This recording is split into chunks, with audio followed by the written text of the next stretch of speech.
What's going on, you loyal listeners?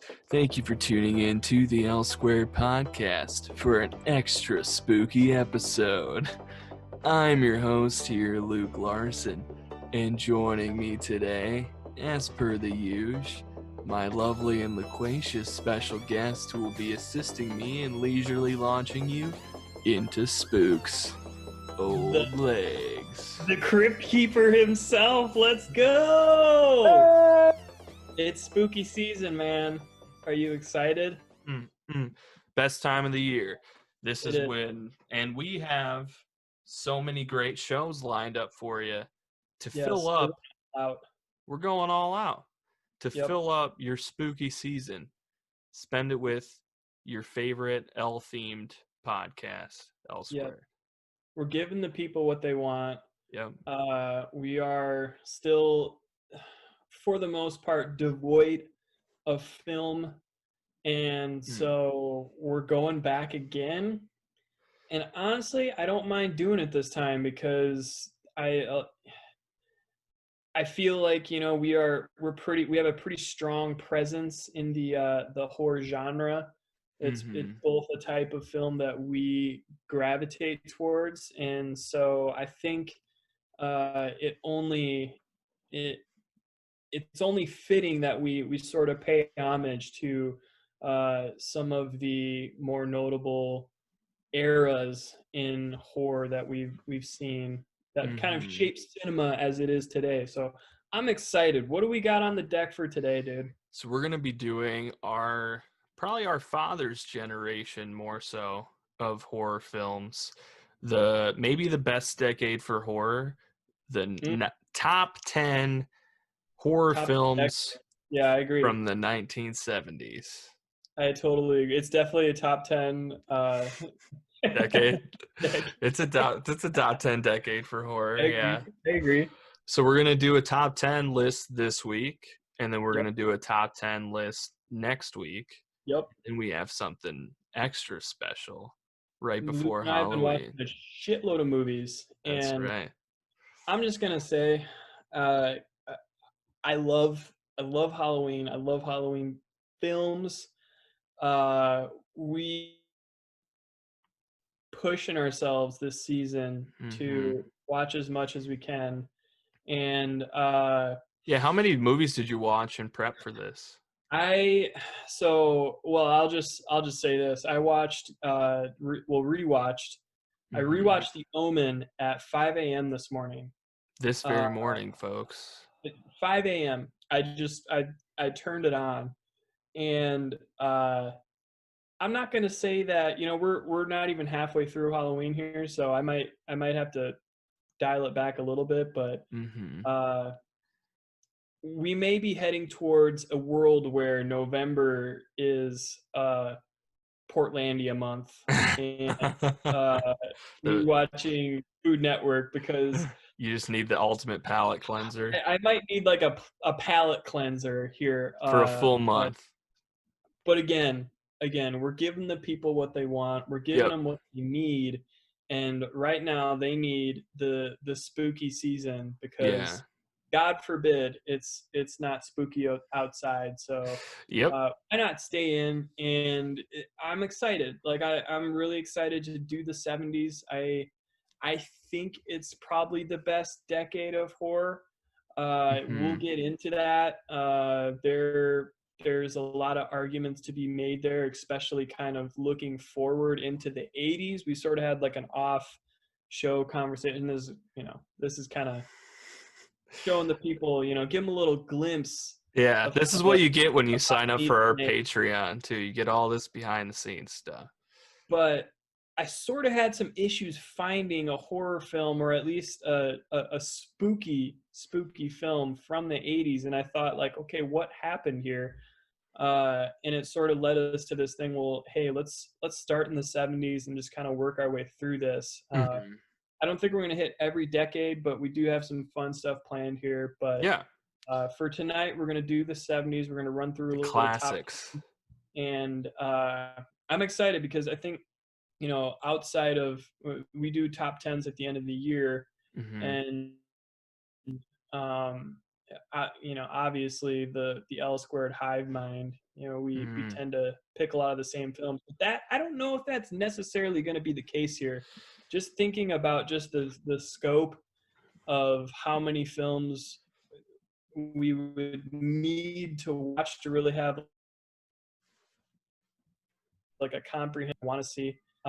And we'll get to those like honorable mentions, things we haven't seen, things we watched and didn't make the list. But I'm excited. Do you wanna get us started here, or what are your just sort of, you got any preference here before we dive in? I'll start us off here. I think what's exciting about this episode is that the 70s have a lot of pillars of horror, a lot of industrial pillars, I would say, films that you've heard of, and it's kind of, I think that it's an interesting challenge to watch these, and I tried to watch them not in the perspective of like, oh, this is a horror classic, but more as in the context of when it came out and judging it against other films that sort of came out in that time. So we'll get into all that. I'll start us off here. We'll go through, I'll do my bottom two, then you'll do your bottom two, and we'll trade. We're explaining that for the listeners. For the listeners. Well. Not yes, that not just for we you. didn't talk about this before we went live. And for the listeners. And then if you have a movie that's higher on your list or vice versa, we'll wait to talk about it if it's later on in the next person's list. It's almost as if we've done this before. It's almost as like if riding a bike. Yep. So at my number 10 spot, I have drumroll Eraserhead. Okay. Did that make your list? All right, we are going to start off this list with a little conversation about what's a horror film and what's not. Because Eraserhead, I've seen it. Yeah. I love it.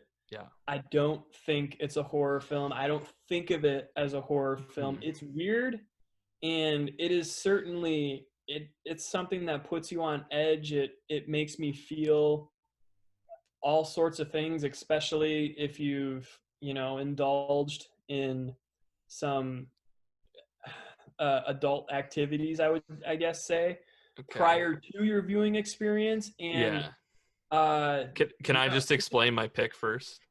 Hold on one second. I was just about to get there. I will say that we'll just kind of table it and see as they come along, and maybe we'll mention them after. But again, I want to flesh this out as we go through this list of what we consider horror and what we do not, because I love David Lynch. I love David. I love getting dreamy, but for me, it's not a horror film, and I'll let you take the stage. Thank you. So I went into it not really expecting it to be a horror film, but I had never seen the full thing either. And being a Lynch fan, I figured, well, I should see it. And I don't know if it's a horror film either, but the reason I put it on here is because it's one of the most unique films maybe ever made. Very David Lynch, and this almost feels like an abstract art house student film that just became a feature and somehow became popular in a good way. And what I will say is that it is extremely unsettling and not easy to watch. So I thought I'll put it at 10. It's not going to be way up on the list, but I took a chance putting it here.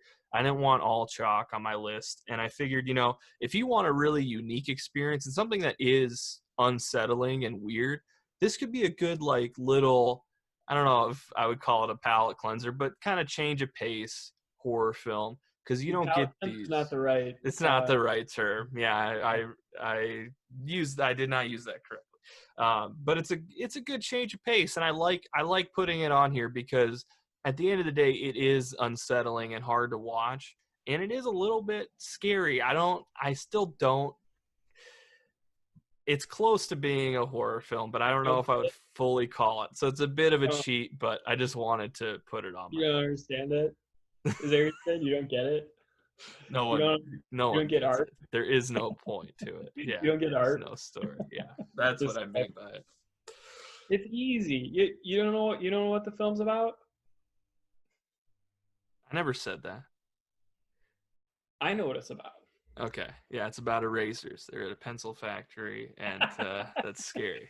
It's about fatherhood. Yeah, it's just the horrors of being a new dad and It's having a about little fatherhood. baby.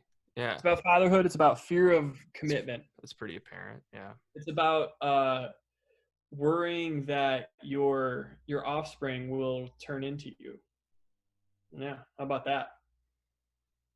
How about that? Yeah, I could have told you that, but you just had to come at me thinking I'm some fucking dummy on my first pick. He doesn't. He doesn't get it. Yeah, I don't get it. Yeah, So you're funny. right.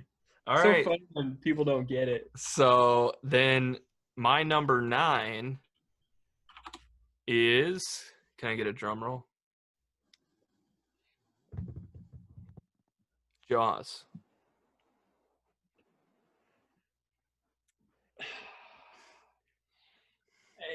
Okay, so we gotta do this right now. Okay. So again, Jaws is not on my list. Yeah. Jaws is the best film from the 70s. Yep. It is one of the 3 best films of all time. It is better than any film that is going to be on our list. Yep. And it's not a horror film. What are you doing? You can't have Jaws on your list. If you have Jaws on your list, it's got to be number 1. No, this is insane. This is already a ludicrous list. Yep, that's why I put it on here. I didn't want to put it on because I don't really think it's a horror film either. But that's why it's number 9. You don't think it's a horror film? We're making our favorite horror film. See, you thought you were coming in here gonna piss me off. Yeah, you thought you were coming in here to make me mad. I'm here to annoy you. Yeah, the joke's on you, old legs. It's welcome to my nightmare. Okay, explain to me why Jaws is a horror Jaws film. is scary.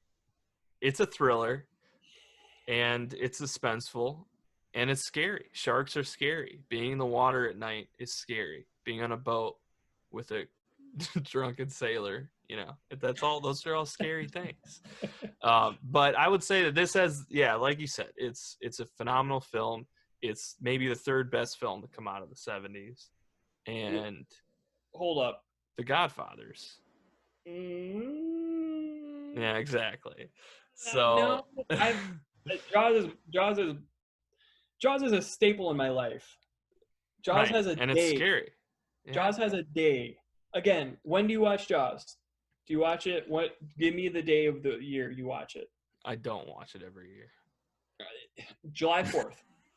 If you don't already watch Jaws on July 4th, you should watch Jaws on July 4th. That's when you watch Jaws.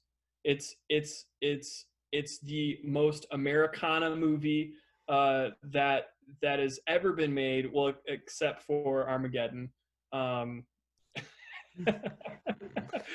got a lot of American flags, man. I don't acknowledge Michael Bay references anymore.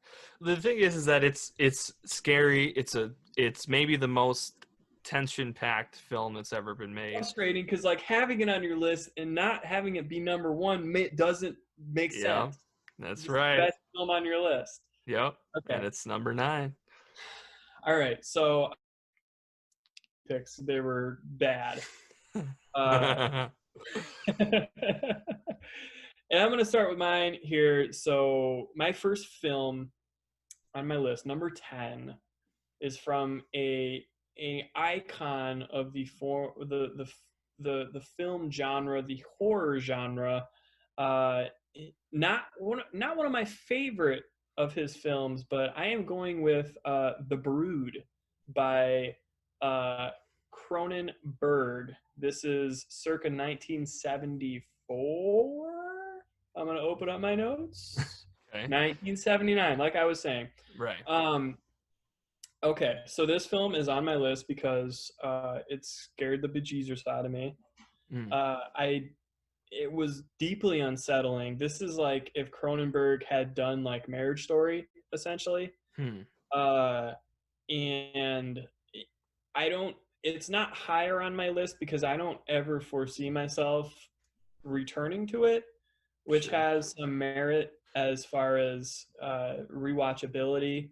But again, this is sort of a gateway into all of the glorious body horror that Cronenberg would give us into the 80s.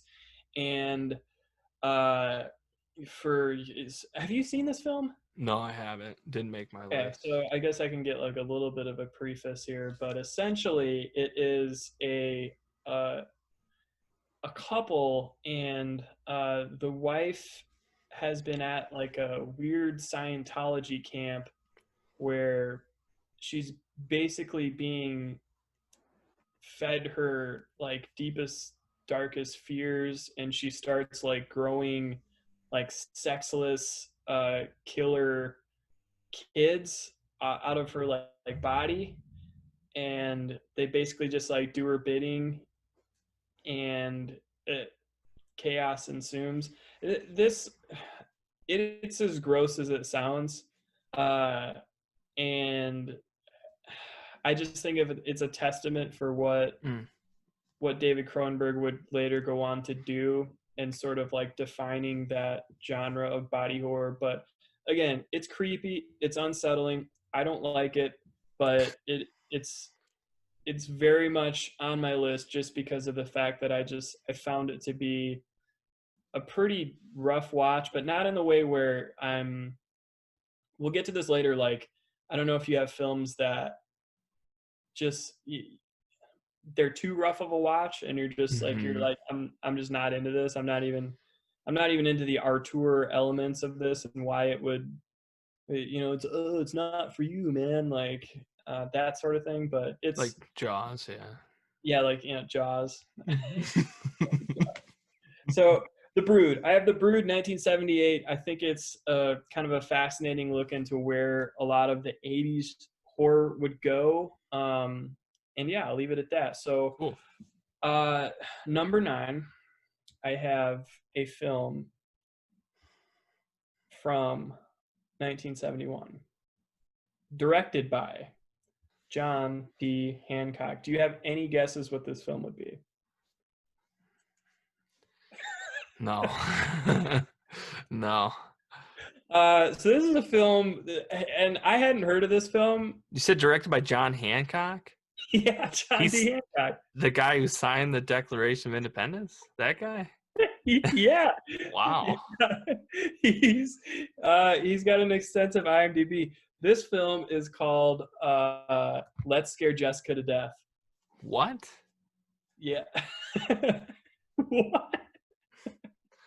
Your face. This sounds like a direct to VOD movie from 2014. This does not sound like a.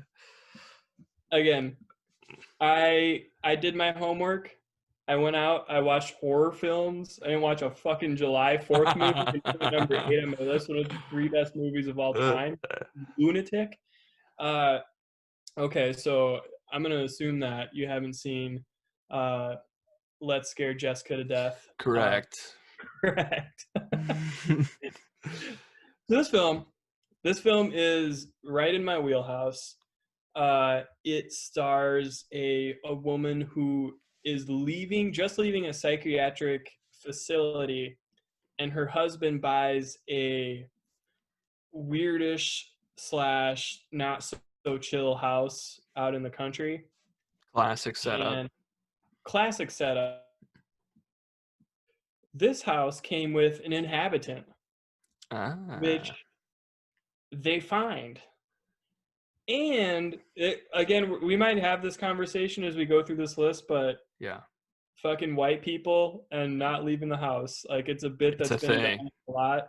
But this is like, okay, so they find this girl living in the house, and they let her stay. They're like, okay, all right. She seems nice. Okay. And so Jessica, who, spoiler alert, gets pretty scared, pretty fucking scared in this movie. starts to kind of unravel the yarn and hears about the tales of a woman who was drowned on the property and has been roaming the countryside as a vampire. And she starts to think that this there might be more to this. This conspiracy might be bigger. Maybe it's not just her. Maybe it's not just her husband, but it could be the whole town. I don't know. Or she could be crazy because, crazy. She came back from a mental. I love it. It's a great film. It's moody. It's beautifully shot, and it has one of my favorite tropes in horror, which is the unreliable narrator. Yeah. And I think that this is a little hidden gem, especially if you've already seen movies like Jaws, or Jaws 2, or Armageddon. I'm sure that's coming up as a horror film, or The Godfather. Well, I don't want to give anything away. Yeah, right. So again, that's my number 9. Okay. Let's Hear Jessica to Death. It's fucking great title, by the way. Yeah, I'm excited to check that out. So that sounds cool. There you go. Okay. Well, now my number 8 pick. This is one that I am interested to talk to you about. I don't think you're done being mad at me quite yet. It's from 1973, and it's called Don't Look Now. Okay. Starring Donald Sutherland. Did this make your list? This was on my list, and I removed it. I'm so glad that you saw this movie. Yeah. I love this movie. Yeah. So it's let us have it. It's an interesting film, and I loved it too. It's one that I've actually heard of, but only not as a horror film, but more of just like showing intimacy, especially like in a marriage. Really? Yeah, I didn't even intimacy vibes. Was it the 7-minute long sex scene? Yes. So I didn't even really know it was like a horror film. But so I didn't talks in this film. Oh yeah, big time. Okay.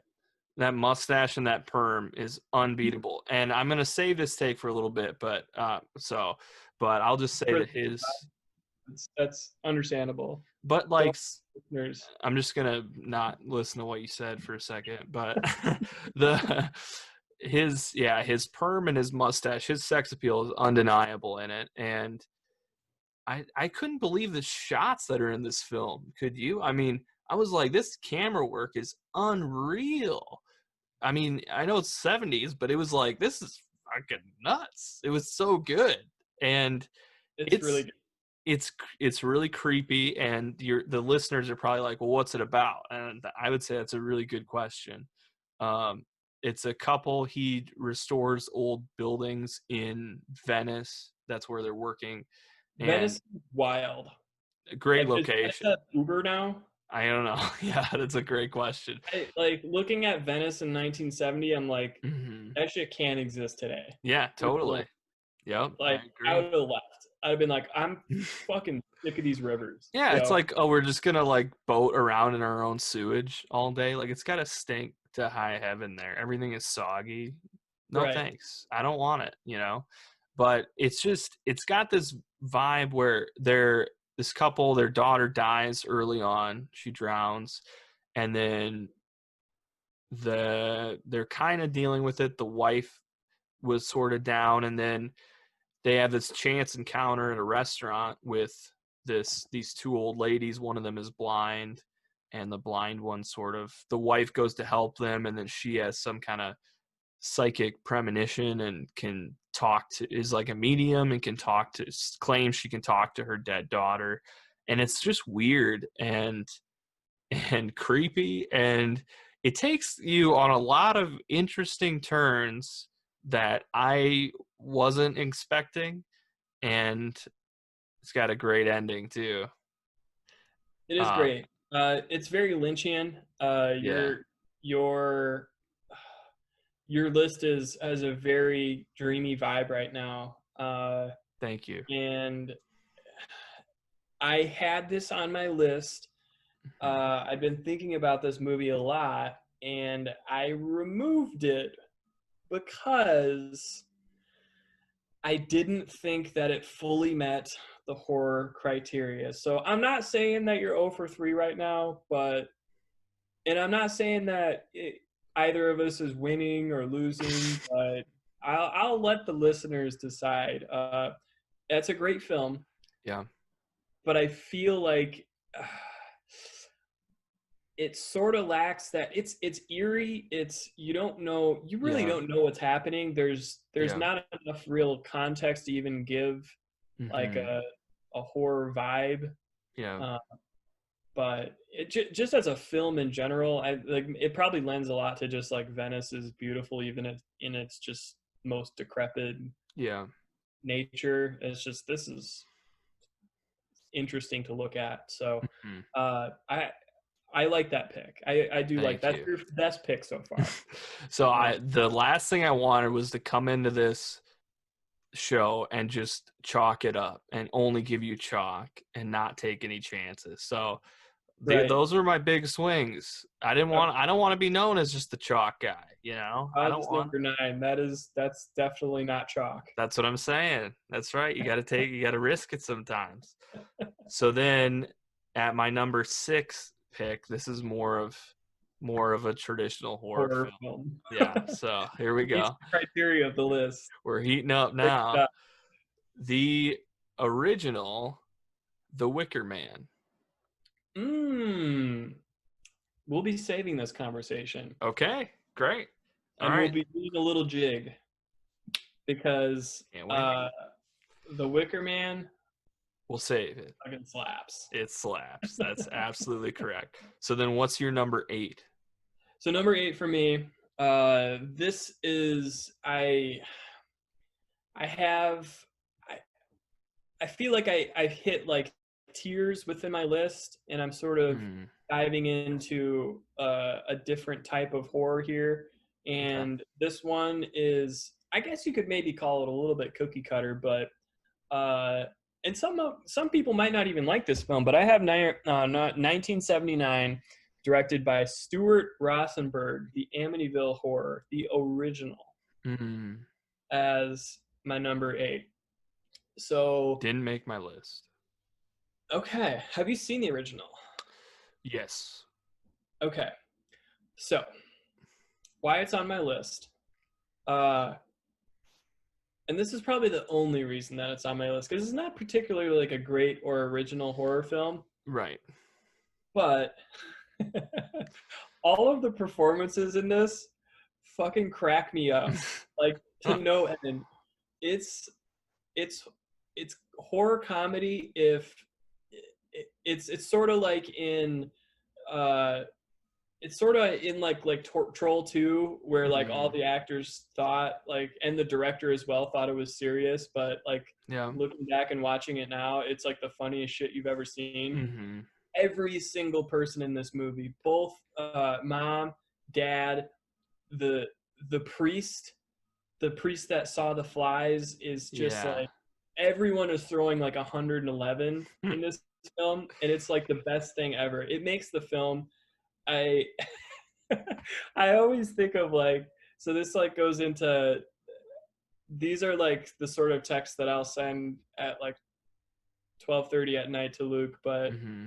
picture this, and just kind of picture like the off-putting like anti-jokish nature of the husband in it. But Yeah. I just picture this remake where we have Will Ferrell, and it's like they're sitting down at the dinner table and he's like, wish you weren't such a liar, like because that's how every single one of their lines, when they're going back and forth bickering with each other, come off, and it cracks me up.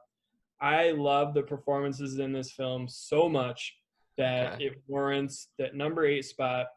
It also gives me a Something's Wrong with the House film, which I wanted to include in there, and I enjoyed it more than I thought I would. So okay, I'll have to rewatch it because I remember seeing it when I was younger, and I remember thinking that thing, especially about the guy who plays the dad. I thought he was particularly over the top.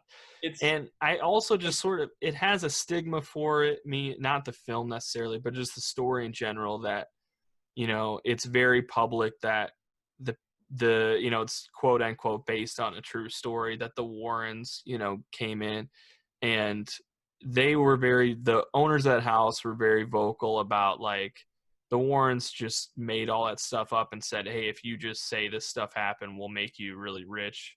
And that was kind of like the big, like, oh, that, you know, the Warrens are all fake, which you can, I don't know why, but the Amityville Horror was like, it was the big one. It captured the nation's attention. And then that was the one where they were like, yeah, these guys just paid us to say this shit happened, but clearly it didn't.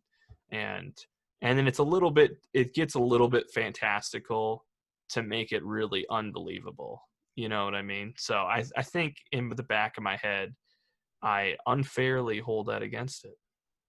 Yeah, I think it's probably more known for the James Wan movie that didn't even happen. Like, I think there was an Amityville Horror remake before, before they really, like, the whole Warren Conjuring verse took off, right?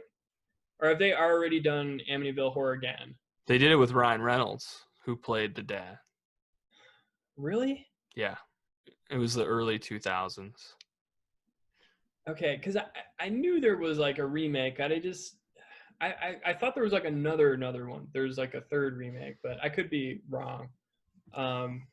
So yeah, I would encourage people going out. It's a fun, popcorny movie. Okay. And if you just read everything as just a joke, it's even more funny.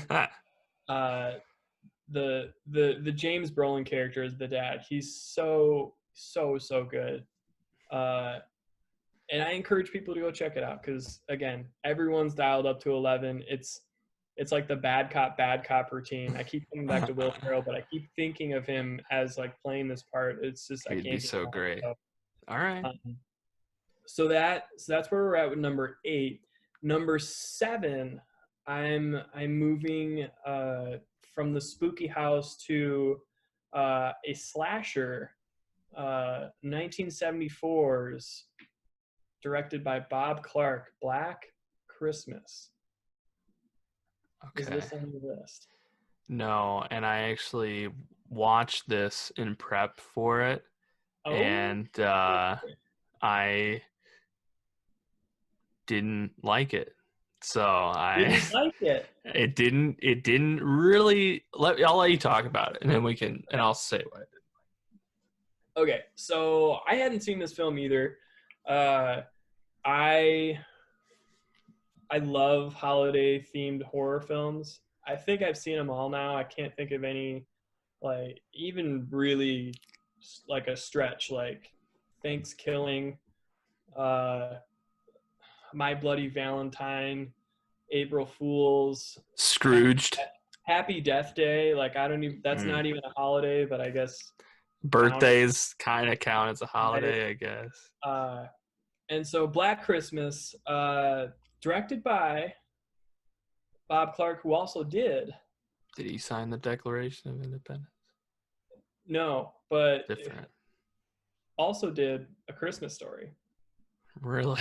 What? I had no idea. Wow. Yeah. Dude he loves Christmas. He's got one speed, man. He's got one speed, right? Don't come at him with no fucking Braxton Wormer shit. He'll sit your ass down. So Black Christmas. I really enjoyed the aspect of not actually seeing the killer. So spoiler alert, this is a slasher film. It's set in just the very baseline co-ed campus. Mm-hmm. Girls start going missing. Some just atrocious police work that cannot be stated anymore. That just the police work is just outwardly bad.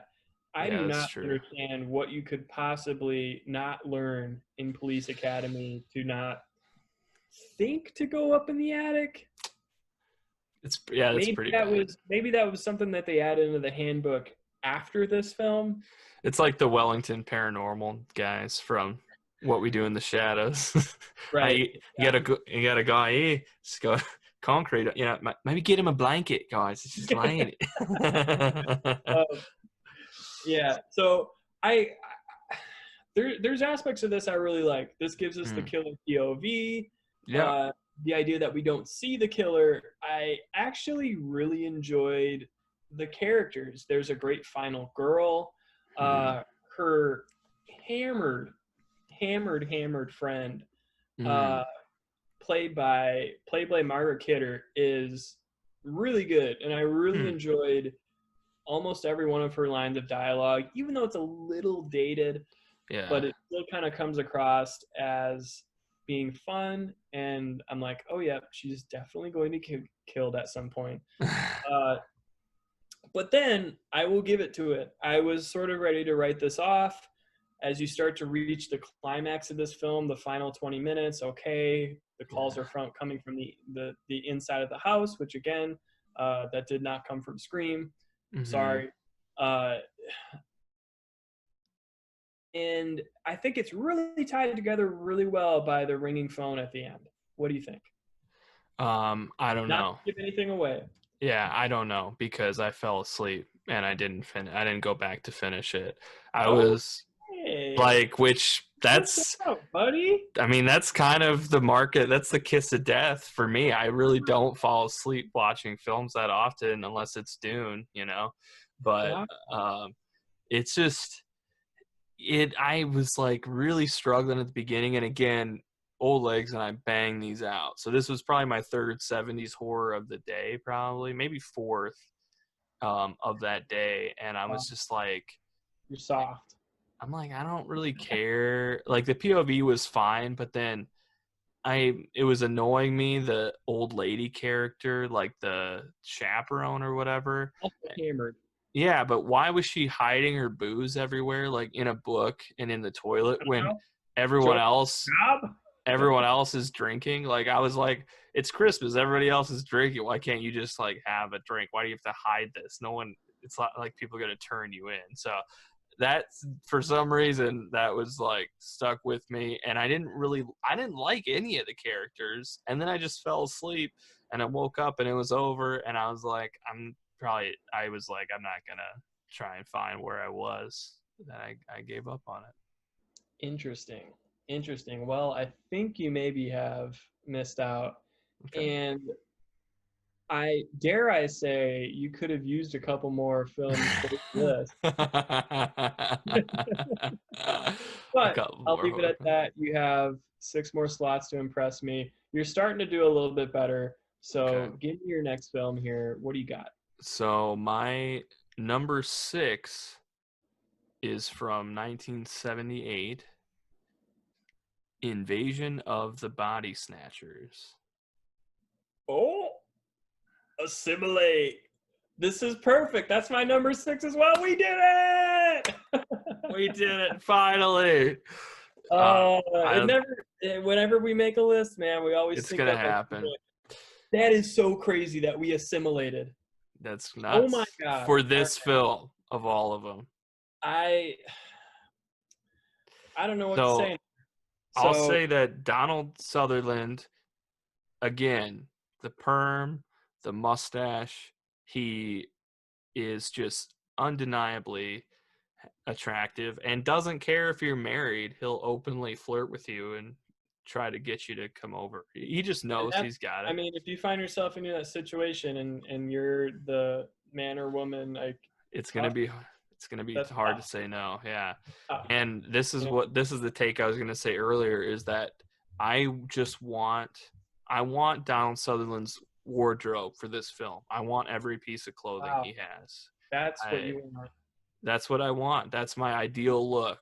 That's the tweed and the bell bottoms. Tweed coats, bell bottoms, leather patch elbows, wool ties, sweaters, brown suits. That's the life I want to live. I want that to be my casual look. You're taking man. It has never been so nice to just be in sweatpants. They make sweatpants that you could wear to the Oscars. Yeah. They're so damn comfortable. And you want to go back to 70's bell-bottom tweed nonsense. Yeah. I mean, it's hemp seeds. Yeah, of course. You got to work for it. Comfy shouldn't be so easy. You know what I mean? Yeah. But this film is great.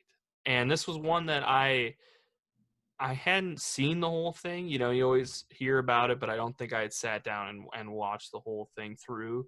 And I just found myself loving it from minute one. I love the conspiracy aspect of it, and I love how they really play that out. And I felt like this could have been a film where there could have easily been a lot of like dull moments and moments that really took you out of it. But for me, it didn't. And I think the third act is perfect.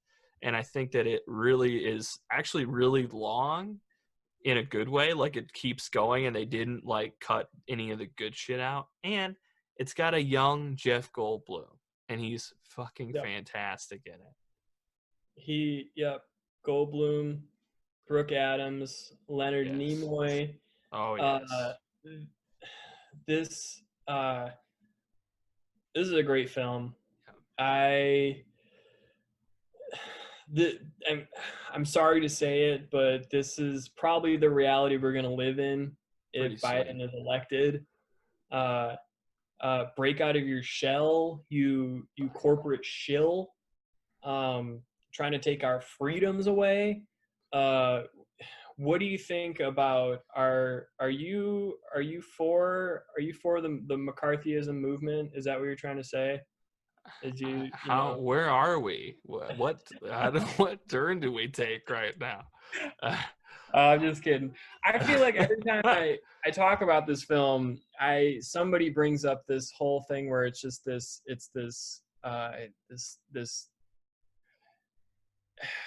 commentary for communism, and I don't really think that.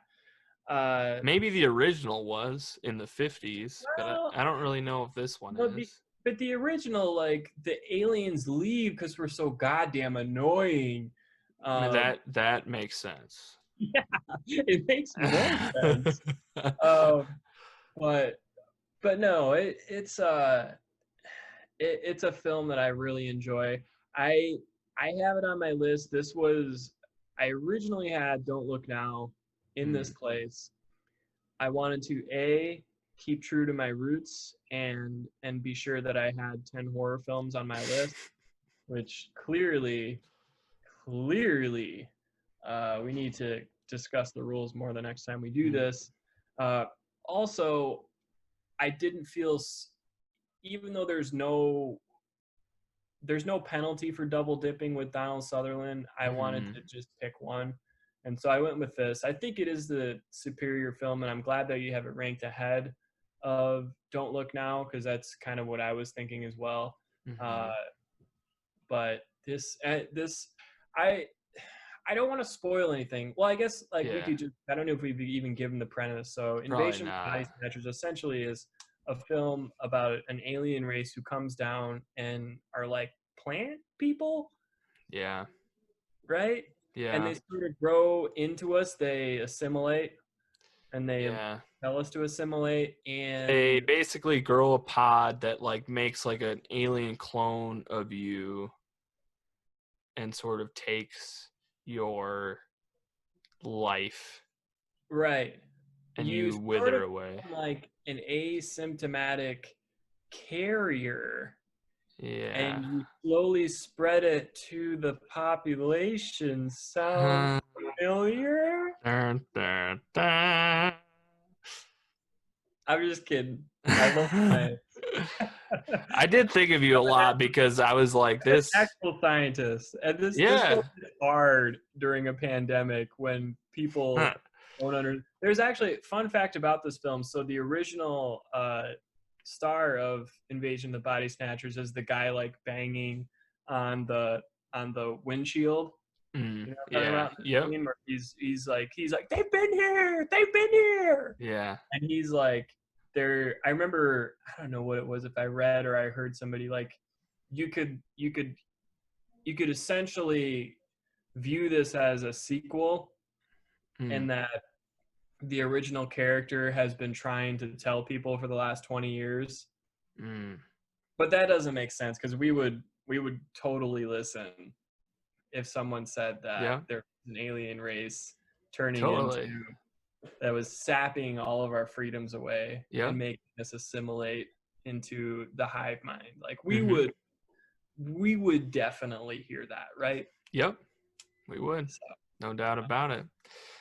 So yeah, that great pick, number 6. That's my number 6 as well. So, what do you got next for me? So then I got one more. Okay. So then my number 5 is The Omen. You watched it at 5 a.m. this morning. It's my number 5. Is it your number 5? Number 5! Yes! Okay. That's nuts. Now I'm kind of annoyed. Once was cute. And you absolutely planned this where you get to pick your movie first. So, oh my God. Damien, it's all for you. So number 5, 1973, Robin Hardy, The Omen. I'll let you, since this was your pick and this is your slot right here, what do you got for us? Break it down. Why is this number 5 on your list? Well, Gregory Peck, I love him in a horror film, and this is like, The Omen is like a well-rounded 70's horror film to me. Like it's got great acting and really great mood and a good story, and it pulls off being eerie and creepy and actually scary a lot of the time. This movie is terrifying. It is. And this is one of those famous cursed productions, where a lot of things went wrong in production and people almost died. And it just gives it that added kick. But it's got one of the best creepy kids. Something's wrong with the kid genre. This is maybe the best one. And this one sticks with you, man. I mean, they really went for it. But what did you think at 5 a.m. this morning, rewatching this? So I'm a big fan of the Something's Wrong with the Kids / kids genre. It's certainly been done to a very it's heavily overdone. I can't state that as much. I'm curious to what is your preferred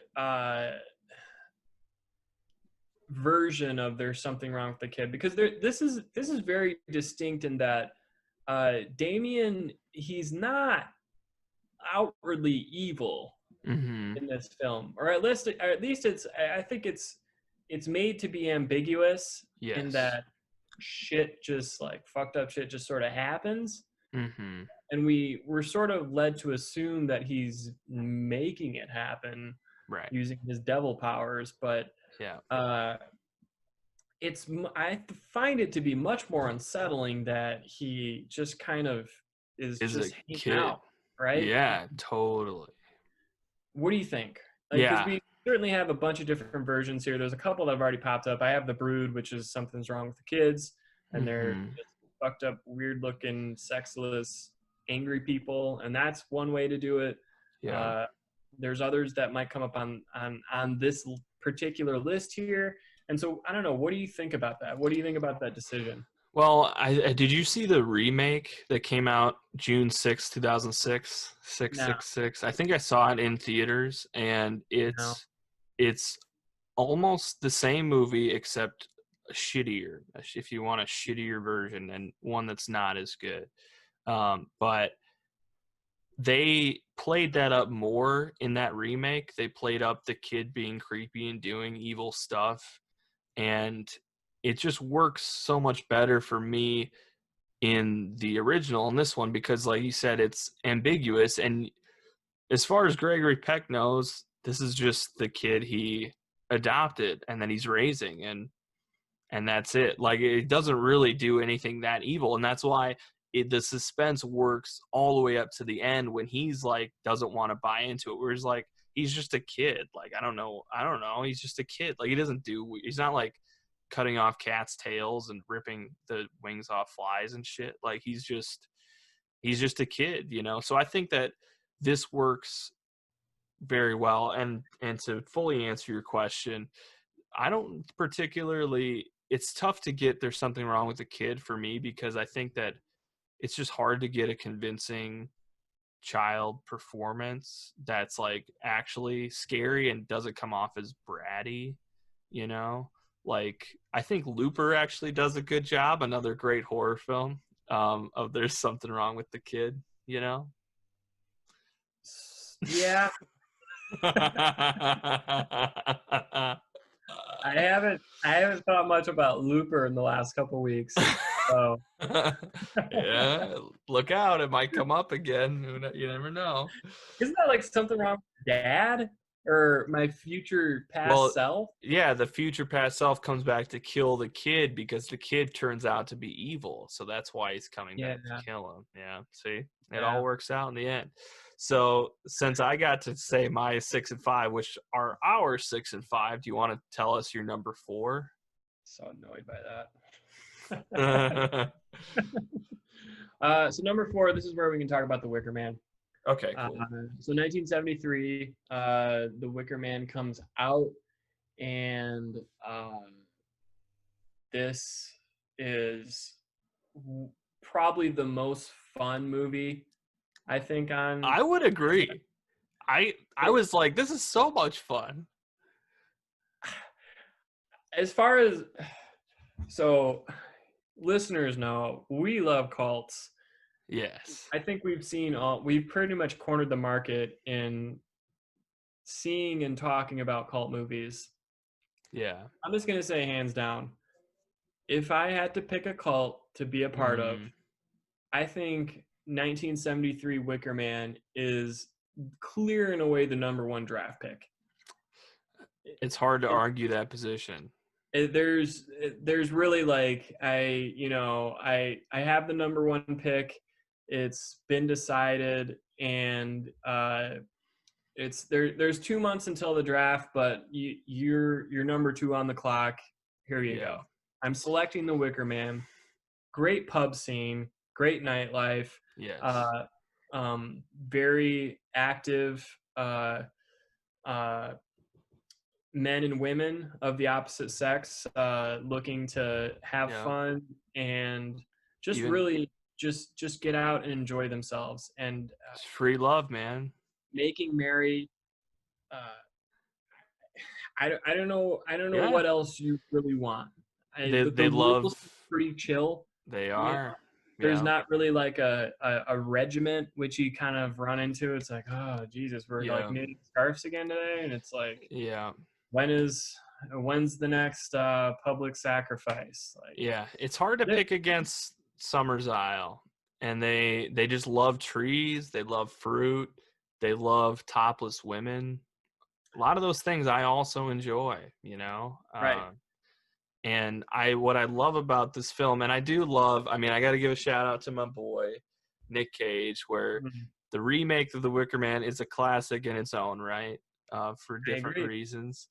But and one thing that Nick Cage actually talked about wanting to remake it was that he loved that the main character in The Wicker Man, the cop, just gets so frustrated throughout and continues to be frustrated. And it's true. It really works well. You can see him physically sweating and just getting so pissed because he just doesn't understand. And like the big issue, or not issue, but like the big thing in the film is sort of like Catholicism, versus paganism, and just kind of pitting those two things against each other. And I love how it takes a look at both. And like you said, Summer's Isle seems pretty cool. It doesn't really make them out to be the villain necessarily. It makes Catholicism feel like a pretty tough hang. Exactly. Yeah, it's like, wow, that's boring and dumb. This does not seem fun at all. Yeah, this makes it tough. For and sure. I would follow Christopher Lee. Wouldn't you follow Christopher Lee in a cravat? I mean, absolutely. Any day of the week. I'm all for. It's like, okay, what's my job? You want me to chop wood? Cool. I got this thing with the landlord's lady, and we're going steady. Right? She's also going steady with Broger, but that's how it goes around here, Hey, again, it's a community. You learn to live, to laugh, to share. Can I say yes? I want the sex rain dance that she does in her room trying to draw him out. I would take that in every movie. I think that was such a great scene with him just like feeling it, and then the next morning being like, oh, I thought you were going to come visit me last night. And he was like, well, yeah, but I'm engaged, so I shouldn't be doing that. But they just talked about it like, oh, yeah, this is a normal thing that she's dancing around, beating on her walls, hoping that he comes in there. And I was like, I just love that vibe, Right. It is, I tell you what, it is a generation gone past and gone too soon. I feel like we could move more towards that again. Yeah. It is a tough world out there, right? It sure is. You're working the DMs, you're getting left on red, you're boosting the socials, and not too long ago. Yeah. Simpler time. Yeah. Simpler time. Wish we could go back. So yeah, that is my number 4. Okay. And so I'll dive into number 3. Yeah. And then we'll switch back. Is that fair? And then we go 2-1-1. Yep. Okay. So number 3. Number 3 for me is a film from 1977 by Dario Argento, excuse me. Italian director. Okay. None other than Suspiria. I wasn't able to see it, but it was on my list. I really wanted to see it. Okay. All right. So I won't give too much away, but Suspiria is one of the most interestingly shot films I think I've ever seen. The things that they're doing with color and light is just sort of a marvel to behold. So some of you out there might be familiar with the recent remake. I saw the 2018 Suspiria as well. I didn't understand that movie. I liked it, but I didn't get it at all. It's about fatherhood, right? It's about fatherhood. Yeah. Once again. Yeah. It's either about fatherhood or denying fatherhood. One of those two. You're either it's either Lion King or Manchester by the Sea. It's all the same. It's basically an episode of Maori. Either you are the father or you're denying that you're the father. Yes.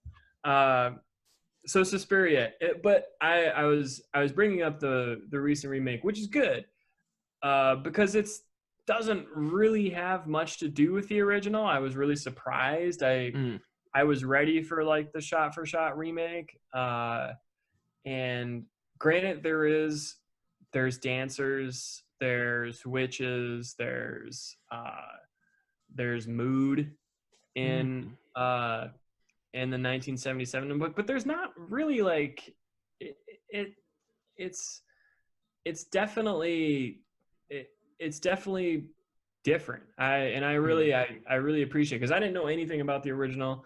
I was hoping to maybe learn more about the new one, but they're basically two separate things. So I really appreciate that. It's Incredible Final Girl.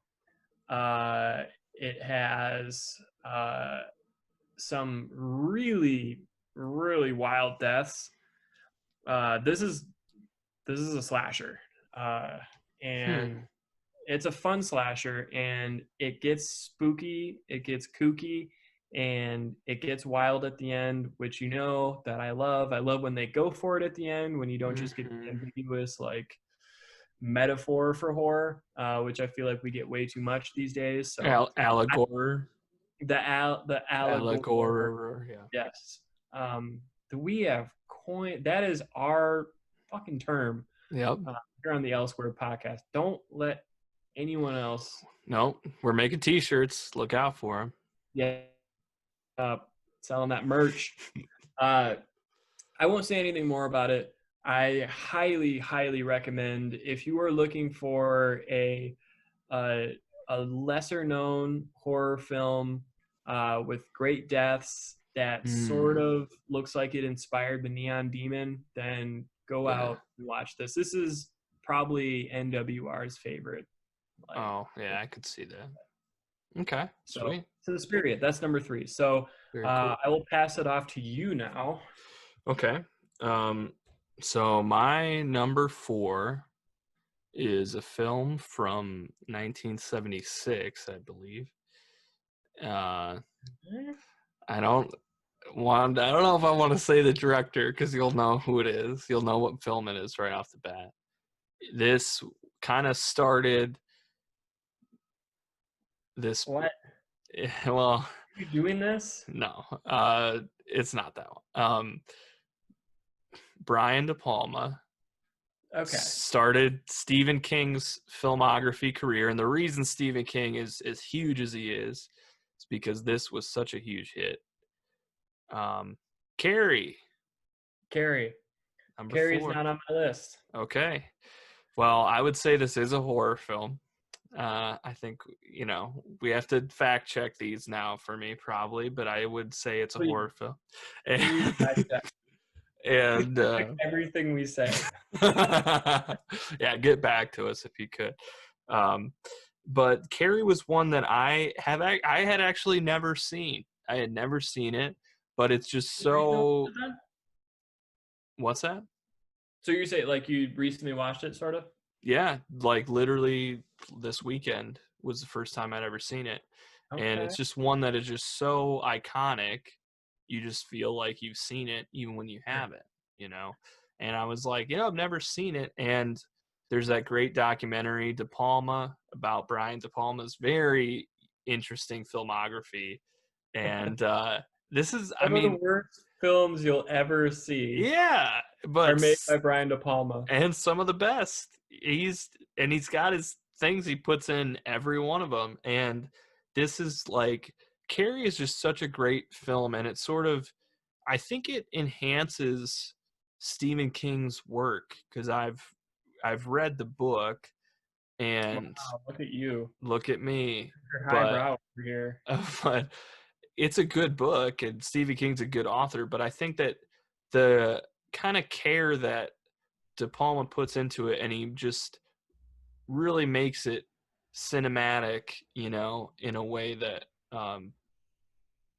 just worked very well, and a lot of people loved it. And I love how it takes its time with the bullying of Carrie, and that feels harsh, but also like kind of realistic, and you feel really bad for her because she's got a really shitty home life. And again, Catholics don't look great in this film. And it's another tough hang. Yeah. And maybe this film is either gonna like bring up terrible memories of your childhood, or it's gonna be like, maybe I didn't have it so bad. Yep. Exactly. Could have been worse. Yeah. So I didn't have Carrie on my list. For me, again, this doesn't really scratch the horror itch for me. It has horror elements. It's more of with the exception of Carrie having telekinetic powers. It's more of a human film. Like this is, Yeah. I don't want to say it. It's sort of, it's like Lady Bird with weaponized period blood.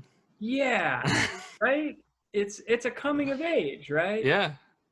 Um, it just happens to be that you may be like Dark Phoenix, you know.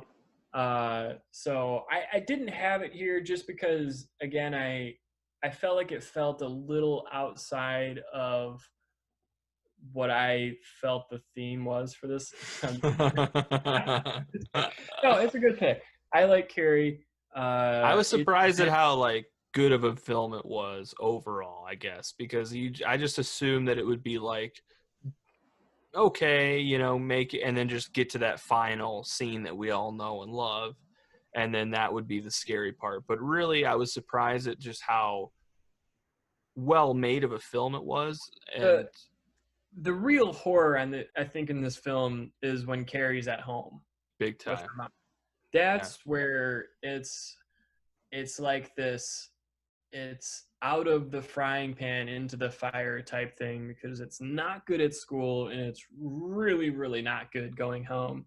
Yeah. And that's where like a lot of the tension sort of lies Mm-hmm. in the film. But I guess it never, there's, I will admit that I have a type. Yes. And if there was like the end of the film, behind the bleachers, like a scene of naked onlookers walks in and is like, "You are the one," and and like if they just be like, "Oh wait, it's been a cult the whole time," I'd be like, "Yes, yes!" Like I'd just be like fucking pumping my fist, like. Yeah. So I'll admit that I have a type, and it's not really for me horror wise, but I will say that it is a good film. You're correct. Thank you for that. And I guess like I could get nerdy with like the little things like the Brian De Palma dual focus shots, but what I really appreciated was how the bullying was just set up, and like how it feels it feels like it could be a little bit over the top, but I like that the teacher character steps in and is aggressive toward the bullies, and that kind of escalates it, and as opposed to de-escalating it. I think was progressive for the 70's. Big time, yeah, big time. I mean, no one gave a shit back then, really. And I just sort of understands this character. Like, I don't understand. Like, why did the teacher say anything? Exactly. Yeah. No. Totally.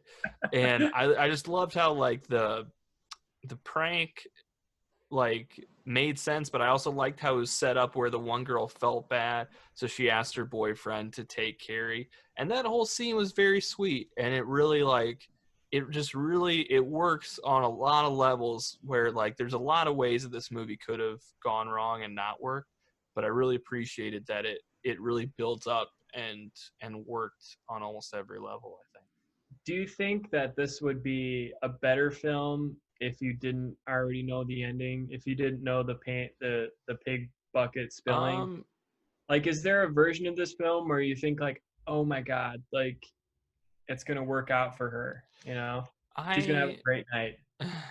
Maybe, yeah. And then there's your big twist. That stuff, you get so close, but you know the whole time, and it's one of those things where it's like, fuck, like it's the collective unconscious is just sort of annoying in that we can't have this thing where we can have this natural experience. So maybe that's what like detracts away from me as well. But sure, I won't hold that one against you.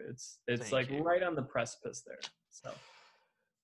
So then my number 3 is a film that I wasn't sure was going to be this high, and I rewatched it and it made it to number 3, but I wasn't even sure if I was going to put it on my list, but it made it to number 3. and I think it's one of your favorites. 1973, The Exorcist. The Exorcist. Good job, buddy. Good job. I got one. Yes. Good. You're doing good. A couple picks to warm up. He starts out like 3 for 10, he's spraying them all over the field and throws a pick. Yeah. But, he's starting to warm up. This is a good pick. So The Exorcist. All right, this is my number 2. So this will be the next film that we talk about. So we can talk about it right now. Okay. So tell me why you picked The Exorcist. And this is weird. This is, again, the hive mind, but you're not wrong in that this is one of my favorite films. I had not seen it in quite and I didn't know. I was sort of ready to do like the contrarian thing where I have it like a little bit farther down my list, but upon rewatch, I could not. Walk me through your experience. So this was one that I think that the first time I had seen it, I think was a little bit late in life. I think I was like a freshman in college. And so you grow up your whole life hearing about The Exorcist, hearing, like I mentioned before, about the Omen, the Curse production, and hearing about how it's so scary and it scared a whole generation.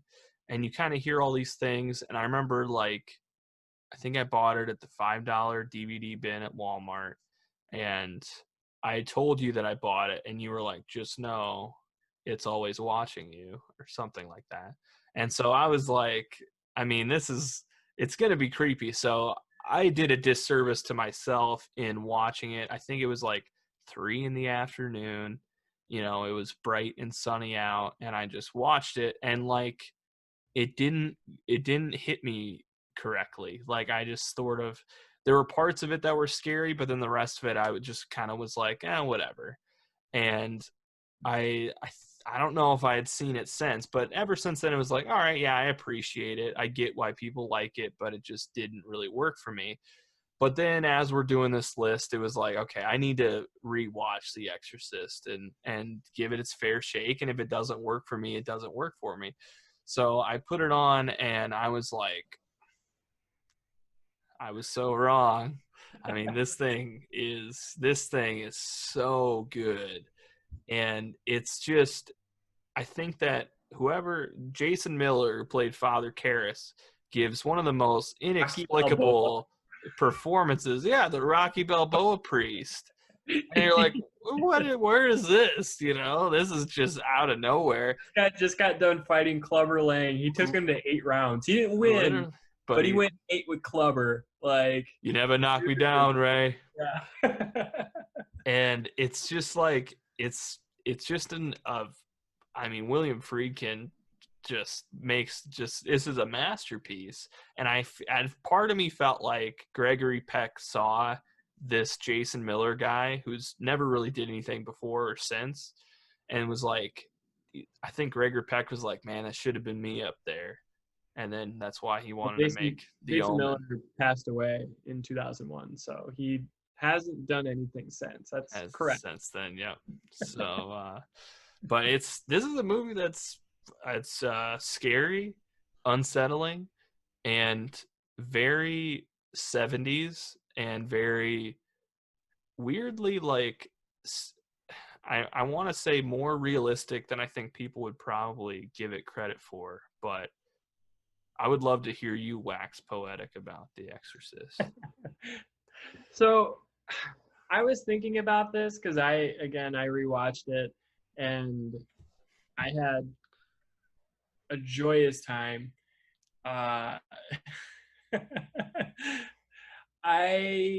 It's less, either see this too early or too late, I feel like, and I was very much in the camp of too late or too early. This really, really, really did a number on me when I was little. And it might explain some things, honestly. Yeah, absolutely. But I was thinking about this. I'm like, God, I wonder if this is not the most lied about movie of all time. So you were talking about this, how everyone's heard of this film. Mm-hmm. And I just wonder, in terms of viewership, how many people have said that they've watched it.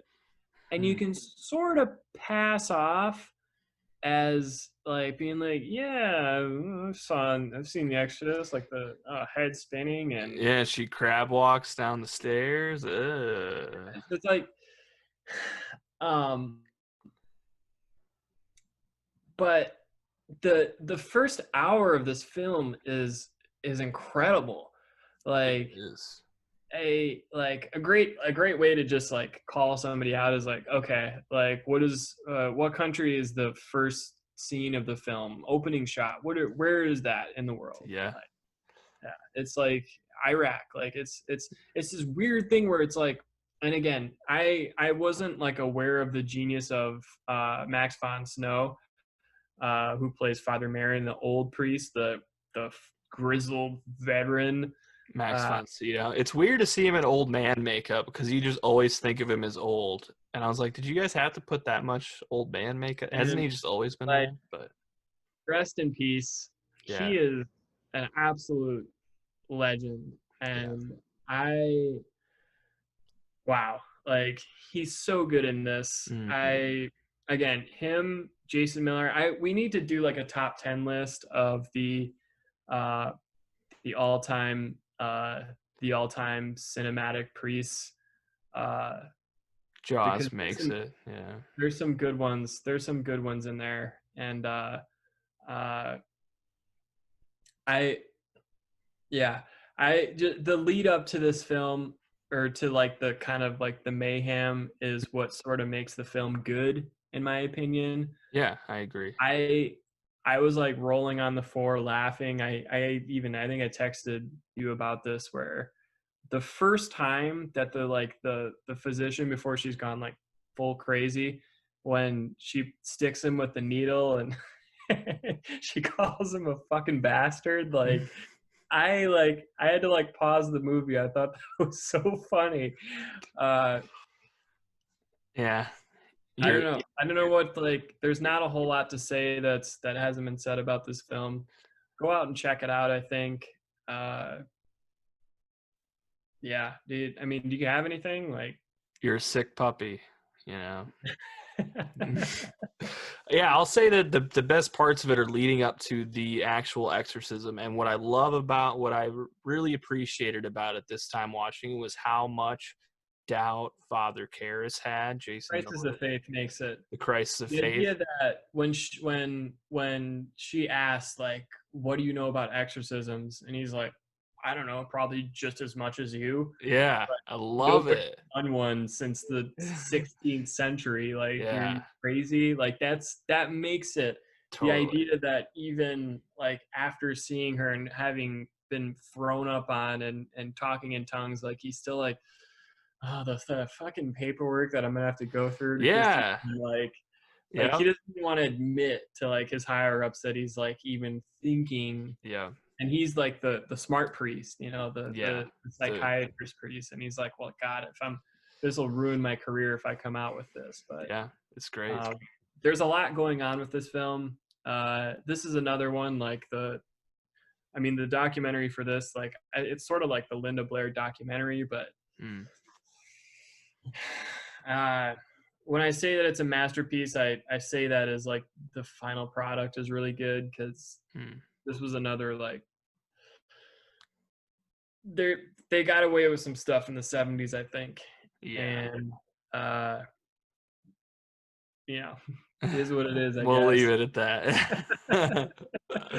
So yes, so that was number 2 on my list, The Exorcist. So I'll let you go. You're up again.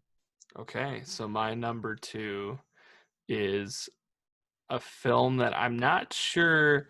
I have a sneaking suspicion that it might not be on your list at all. Dumb. It's The Godfather Part 2. No, it's the Tobe Hooper classic, Texas Chainsaw Massacre from 1974. This film is horrible. Yeah. Okay, so explain to me your pick. This is not on my list. I watched it. Yeah. And I had not seen this film before. Second one, which I very, very much enjoy. But take me through this. So, okay, so this is high on your list. It's on your list. This is the Toby Hooper original Texas Chainsaw Massacre. Again, this is, I don't know how many remakes of this. I would actually argue that I like the Jessica Biel joint better than this. So go ahead. I love this film because I saw it at the perfect age where this film is the scariest film for me on this list. It's the one that still scares me when I put it on. And so for a horror movie to be able to do that, it had to rank high for me. And I respect that. And that is the spirit of the list, which I think you mostly lost. Starting to get the hang of it here. Yeah, coming around. Just hit one down the middle for 26 on third down. Like, I love this is gonna be annoying for you and probably annoying for the listeners, but like I think that The Exorcist is a better film. That Carrie is a better film. The Omen is a better film. The Wicker Man's probably a better film, and Invasion of the Body Snatchers are probably better films overall. But Jaws not going to keep going to well, I don't know.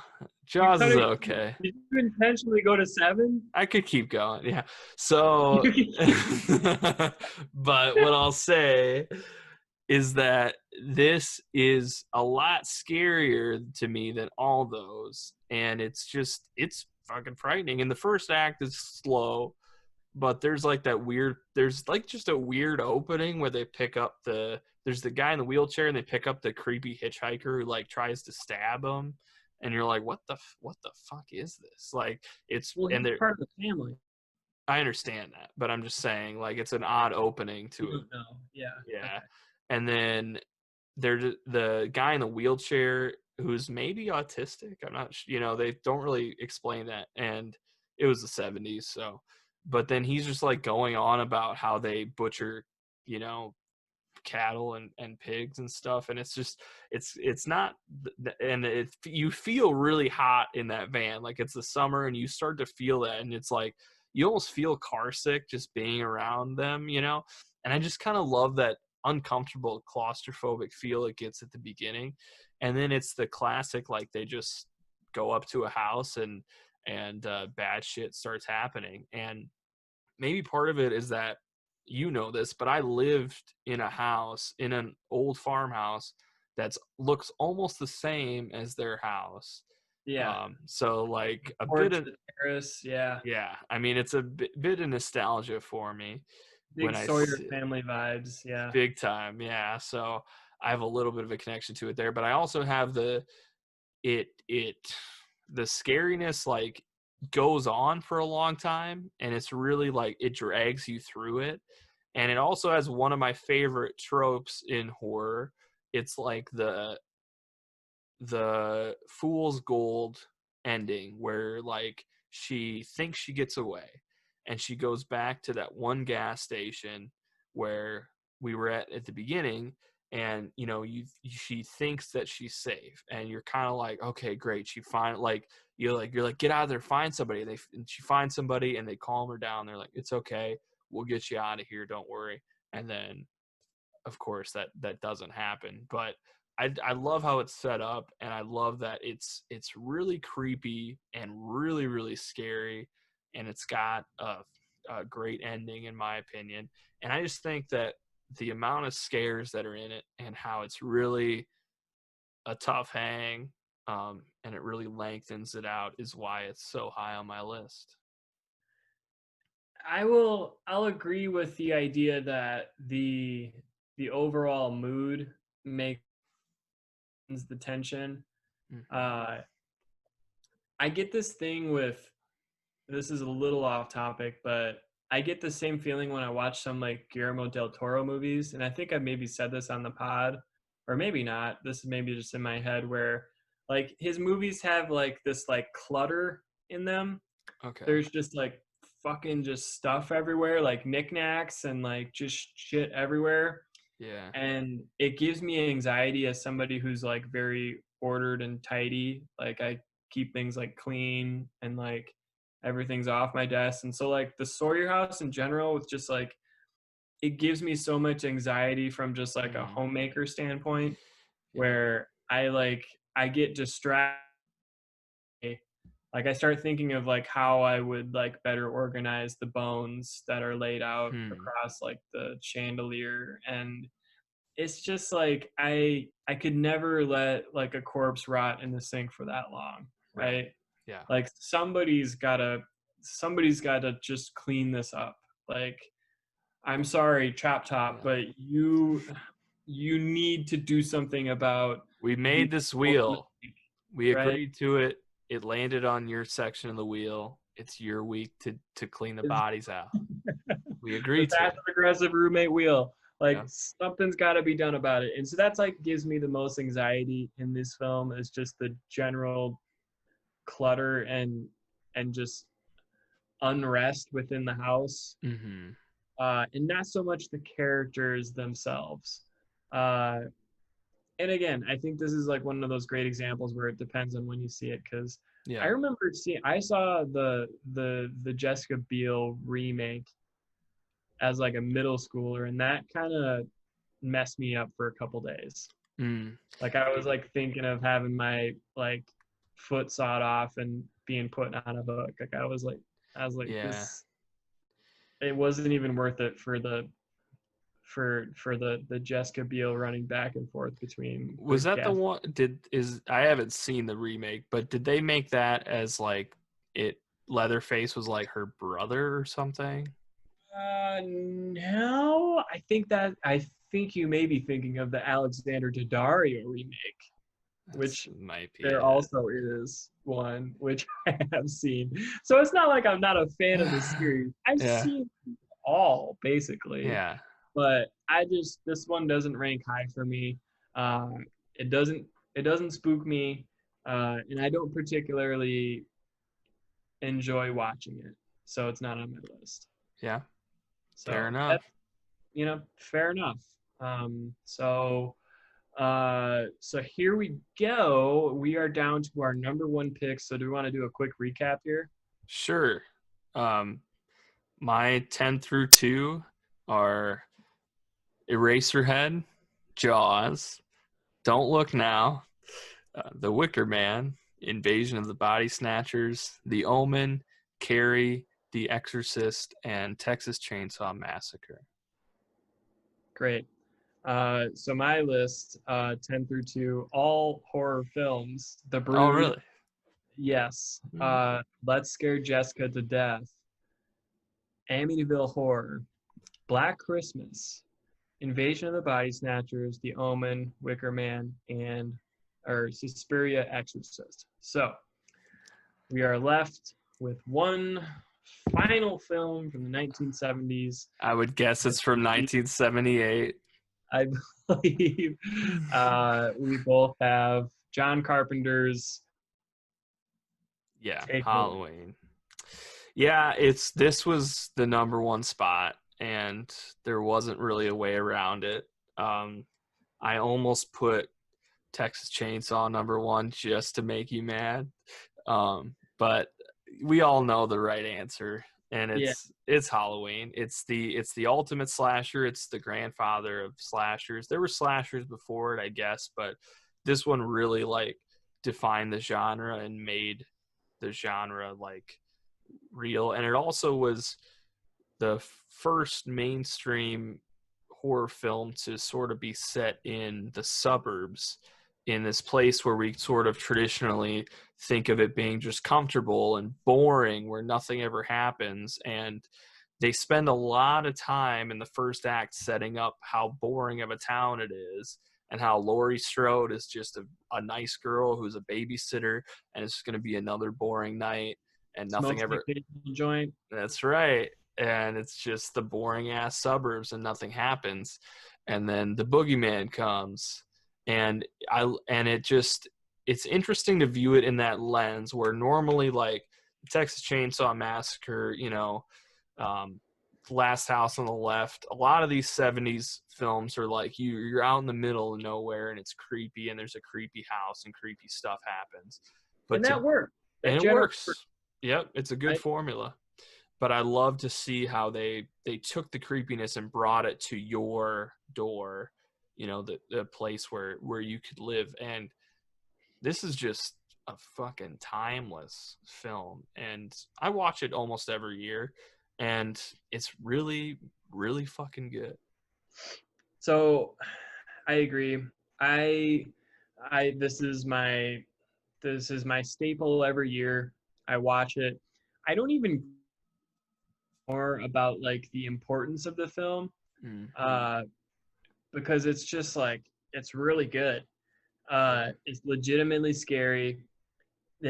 Everything about it, from the brooding nature, you sort of strike gold with the Jamie Lee Curtis just coming out of nowhere. Donald Pleasance as Dr. Loomis, essentially just stealing the show. Yeah. He's incredible in this film. Like you thought, like, I love how much they're going for it in Amityville Horror. Yeah. But like the seriousness of of Dr. Loomis it's unwarranted. It almost doesn't belong. It's incredible. Like they're like it's 2:00 in the afternoon, and he's, you know, this officer comes up to him, you know, who drives the same 3 blocks every day, and he's like, "Hey, how you doing?" And he just stares into the distance. "Evil has come to your town." Like, that is an insane thing to say, and I love it. The music, I can't do the movie without the sound drops, the music. It's the perfect combination, everything you could ever want, and it's the best horror film ever made. Yeah. So can't argue it. And the remake was pretty good in 2018. We talked about it on the show a couple years ago. Not bad. Not bad. All right. So were there any honorable mentions that you wanted to bring up here? Yeah. So, I mean, that sort of wraps it up for our top 10. Again, this is not comprehensive in that there's a bunch of stuff that we just haven't seen, but things that I have seen that didn't, Don't Look Now. That was a great one that I wanted to include on there. I didn't have Dawn of the Dead. I like Dawn of the Dead, but not a horror film for me. Yeah, it's okay. I if I'm gonna watch any of them, I'm probably gonna watch Night of the Living Dead, the very first one. Right. You know? Right. Zombies are tough for me. I don't get scared of zombies, so it's hard for a zombie movie to crack the horror threshold. Probably like 28 Days Later is maybe the closest we get. Carrie, like I said, no Jaws. I didn't have Alien on here. That's the one that I thought might make your list, but that was the one movie where I was like, I'm not sure if this is a horror film, more of a sci-fi. Wow. Way to show that you really thought out this list. So again, it's not a fucking horror movie. It takes place in space a million years from now. Jesus Christ. Like, Alien, no. Texas Chainsaw left. Not into it. I haven't seen it all the way through. I don't have any interest in it. I appreciate Wes Craven as a filmmaker and an artist, but this is not for me.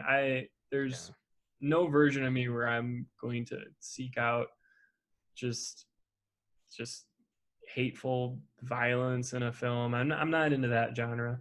Eraserhead, no. Young Frankenstein, that's, again, it's comedy, so it's not. That should have made my list. And then just, I don't know, there's a bunch of stuff I haven't seen. Salem's Lot, I haven't seen The Tenant, I haven't seen House, I haven't seen It's Alive.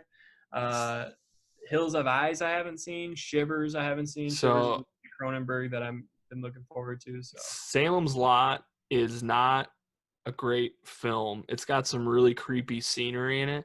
But what I'll say is that watching that, I've never wanted to like instantly remake a film so bad in my life. And I don't think it's like terrible. But to me, we can do it easy. I was just like, I would love to remake this right now. Which I don't really get that feeling very often. You mentioned a couple that were on my list. House was one that I started watching, and I got about 3/4 the way through, and I couldn't take it. Now, it's not. It's.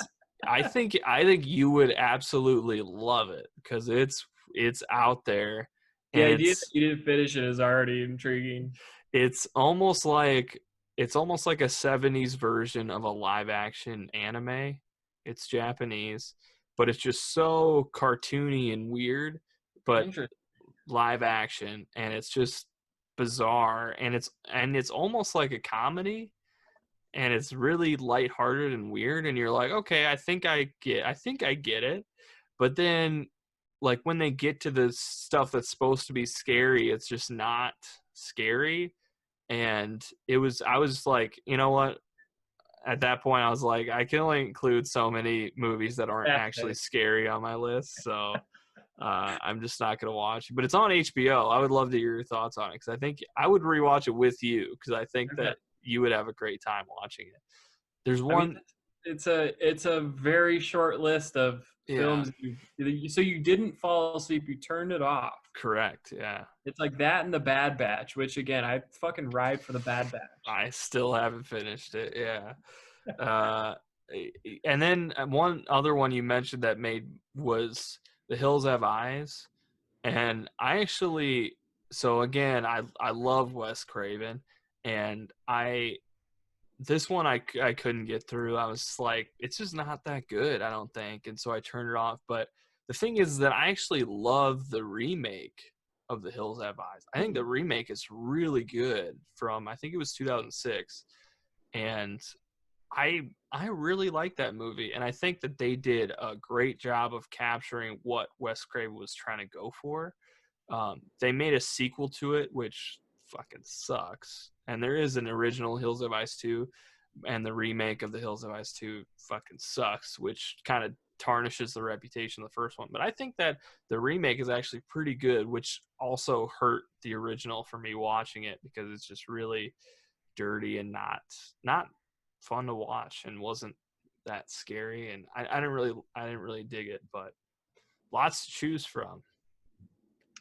Yeah, I mean, like we said, the 70s are pretty ripe for horror films. I feel like we're just sort of scraping the surface. I like going through some of even like the more obscure titles. Like I start to feel like Lynch, where I could just, I could have stayed at that firehouse for weeks. Like, like it's like there's some really fun, dreamy stuff out there, and I encourage everyone go check them out because again, unless you got like Hubie Halloween on repeat, this might be a great time to kind of jump out there and branch out a little bit. So until next week, go out and check out some of these great classic 70s. Next week, we're going to be in our Spook Series. We got another top 10 list coming at you hot and fresh out of a very interesting decade, I think.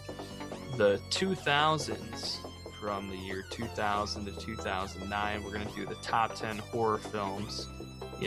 Maybe 6 of them will actually be horror films. Maybe all 10 will be. You'll have to tune in to find out. Will Memento make the list? I don't know.